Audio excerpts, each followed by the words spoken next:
श्री स्वामी समर्थ. स्वामी शिदोरी या चॅनलमध्ये तुमचं खूप खूप मनापासून स्वागत आहे.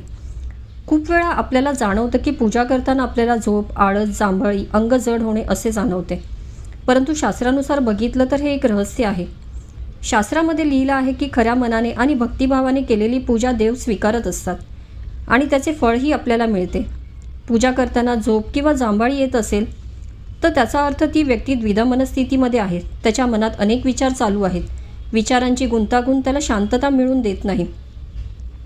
काही संकटात असताना त्या संकटातून बाहेर पडण्यासाठी देवाची भक्ती करत असाल तर तुम्हाला जांभळी किंवा झोप येऊ शकते.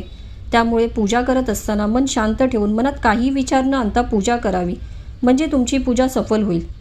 पूजा करताना तुमच्या डोळ्यात पाणी आले तर ईश्वरी शक्ती काहीतरी शुभ संकेत देऊ इच्छिते. जेव्हा तुमचे शरीर जड होते, आळस येतो, तेव्हा काहीतरी नकारात्मक शक्ती आपल्या आजूबाजूला आहे आणि ती आपल्या मनाची एकाग्रता होऊ देत नाही.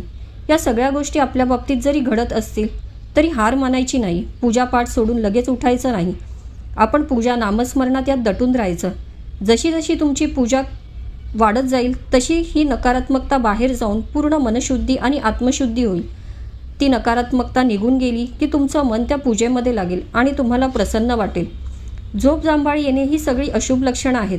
म्हणून आपण हार मानायची नाही, तर आपल्या आजूबाजूला भटकणाऱ्या वाईट शक्तीला आपण हार मानायला लावायचे.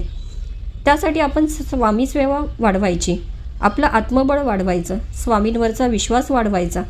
स्वामी माझ्यासोबत आहे तर कोणीही वाईट शक्ती माझं काही बिघडवू शकणार नाही हे स्वतःला सांगायचं आणि स्वामी सेवेत रममाण होण्याचा प्रयत्न करायचा. आजचा व्हिडिओ आवडला असेल तर लाईक, सबस्क्राईब नक्की करा. श्री स्वामी समर्थ.